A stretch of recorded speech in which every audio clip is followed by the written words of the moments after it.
Hello and welcome back. I'm glad you're here. Today we're entering something rare, an astrological moment that doesn't come often. And when it does, it doesn't leave quietly. On the 16th of July, the moon will align with two of the most spiritually intense planets in our sky, Saturn and Neptune. And what makes this moment even more powerful is that both of those planets are currently retrograde. This isn't just another cosmic event.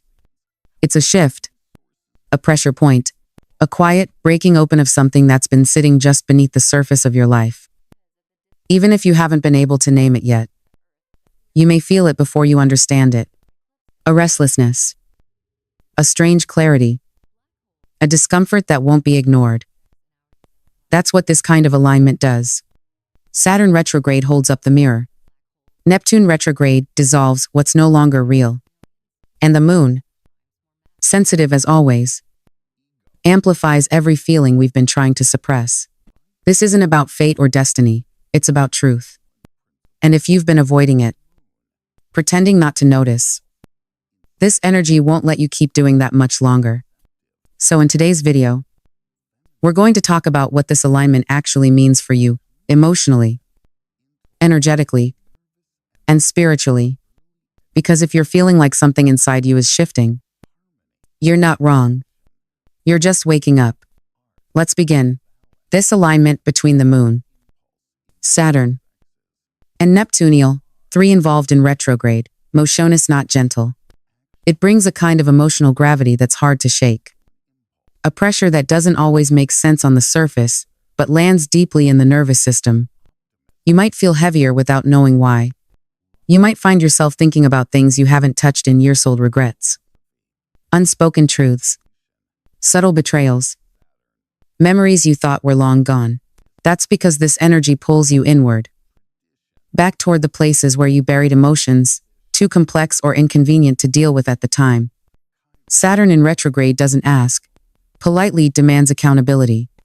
It brings back the lessons you didn't quite learn the first time. It shows you where you've been loyal to something that was never truly loyal to you. And Neptune, moving backward too, doesn't offer clarity, it offers fog. It blurs the lines between what's real and what you've been pretending is enough. Together, with the moon amplifying it all, this energy calls you out, quietly but powerfully, and asks, what are you still carrying that no longer belongs to you? What are you pretending not to feel just to keep the peace? This is where emotional honesty begins. Not in the loud declarations, but in the moments when you stop lying to yourself about what hurts. This transit is not here to punish you, it's here to reveal you, to bring you closer to what's real, even if that means facing what you've avoided. Saturn in retrograde doesn't reward effort, it examines motive. It doesn't care how much energy you've poured into something if the foundation was never solid to begin with. You could be showing up, giving your all, pushing forward with everything you have, and still feel like nothing's moving. That's not failure. That's Saturn doing its work. It's showing you where you've been striving for the wrong reasons. Maybe out of fear. Maybe out of guilt. Maybe out of a sense of obligation that was never truly yours to carry. Saturn retrograde is the slow unraveling of misplaced devotion. It pulls back the curtain and asks, why are you still chasing this? Is it love? Or is it fear of letting go? This energy will highlight every place you've been loyal to, a pattern, a person, or a plan that quietly kept draining you. It's not here to shame you. It's here to help you reclaim your energy. And it's usually not dramatic. It's subtle. You wake up one morning and realize the thing you've been holding on to doesn't feel worth it anymore. Not because it failed, but because you've finally seen it clearly. That's the gift buried inside Saturn's restraint. The clarity that comes when effort meets honesty. And here's the part most people miss, especially when the pressure starts to build. This energy will tempt you to say yes when your whole body is saying no. It'll come in quiet moments. Someone asks for your time, your help, your agreement, and you nod without thinking, just to keep the peace. You tell yourself it's no big deal. You tell yourself you can handle it. But that small agreement, made for the sake of harmony, will come back with weight. Saturn remembers. And by the 18th, you may feel the full burden of a promise you never actually meant to make. That's the thing with people. Pleasing it's not kindness if it costs you your boundaries. This isn't the week to prioritize comfort over truth. Because under this sky, Neptune retrograde is blurring the lines. It wants everything to feel smooth, easy, non-confrontational. But Saturn won't let that slide. It will come back around and ask, at what cost? What part of yourself did you abandon just to avoid conflict? What need did you silence just to make someone else comfortable? And on top of that, your body knows what your mouth might not say. You might find yourself feeling overstimulated by things that used to feel normal. The lights feel too bright. Conversations feel too loud. A simple grocery store run feels like too much. That's not weakness. That's your nervous system telling the truth. When the Pisces moon connects to Neptune in retrograde, your sensitivity gets turned all the way up. You're not just picking up on energy. You're absorbing it. Sounds feel louder. Small talk feels unbearable. And the thought of being perceived of explaining yourself to anyone feels like too much. This is not the time to push through overstimulation or to force yourself into being okay. It's the time to listen. To give yourself the quiet your body is begging for. To recognize that your exhaustion isn't laziness. It's information. It's feedback from a system that's been running too hard. Too fast. For too long. And under this transit, stillness isn't avoidance. Stillness is wisdom. It's where you stop making yourself digest what no longer nourishes you. And here's something, even deeper, something this alignment won't let you ignore. Most people aren't manifesting from clarity. They're manifesting from panic. And maybe, without realizing it, you've been doing the same. You want the money. But the wanting is wrapped in fear of not having enough. Of falling behind. Of being left out. You want the relationship. But beneath that desire is loneliness.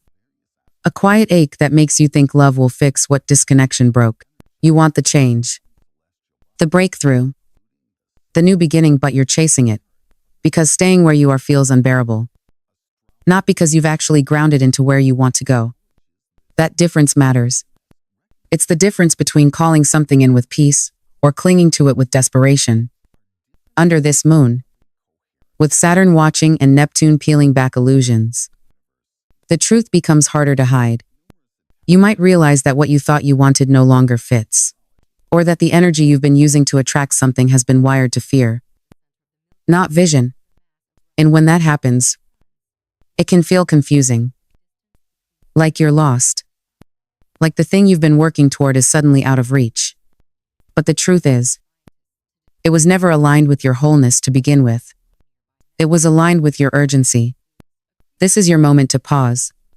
To stop forcing outcomes and start listening not to the noise outside, but to the shift happening within. You don't have to overhaul your entire life. You don't have to make some grand decision.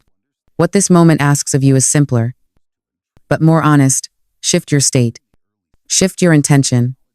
Instead of moving from lack, move from fullness. Instead of trying to fix your life, feel into what it actually needs. Maybe the answer isn't more effort. Maybe it's less resistance. Maybe it's learning how to sit in the in-between without rushing to escape it. Stillness is not stagnation. It's where clarity is born. And in a time like this, where your instincts are louder than logic and your emotions are carrying the real messages, stillness is the bravest choice you can make. Because from that stillness, something real begins to emerge. A decision. A redirection. A truth you've been circling around, but never quite ready to name. This is not the end of your manifestation, it's the cleansing of it. So that what you create from here on out isn't born from survival, but from soul. And if there's one thing I want you to carry with you from this moment, it's this. You're not being tested, you're being prepared. This isn't some cosmic punishment for falling short. It's a sacred recalibration. A detox. A quiet stripping away of what no longer resonates with the deeper truth of who you are. The delays. The miscommunications. The discomforts. They're not random. and they're not meant to break you. They're meant to rewire you, to slow you down just enough so you don't miss the real message underneath all the noise. Because what's happening right now isn't just about feelings, it's about foundations. It's about emotional honesty, soul-level alignment, and releasing anything you've outgrown, but were too loyal to let go of. It's about tuning back into the frequency of your own truth. Even if that truth feels uncomfortable, uncertain, or inconvenient, this energy isn't asking you to rush, to fix, to control. It's asking you to pay attention, to notice what's no longer working, not with judgment, but with curiosity, to see where your life feels heavy not as a failure, but as a signal that something deeper is shifting. This is your opportunity to refine your intentions, not out of panic, but with presence, to ask yourself, what am I really building, and am I building it on truth, or on the need to be needed? The fear of being alone, the pressure to stay the same? This is a moment to observe, rather than force, to allow the energy to show you where it wants to move, because what feels like resistance today may actually be redirection. What feels like silence may be sacred space, making room for something better. So if things aren't moving as fast as you want, if you're feeling frustrated, disoriented, or stuck, breathe. Let yourself be still. Let the tension stretch you, not snap you, because this isn't the universe slamming doors in your face. It's the universe closing the wrong ones. So when the right ones appear, you'll recognize them not because they match your plan, but because they match your truth. The story isn't falling apart. It's finally being written right.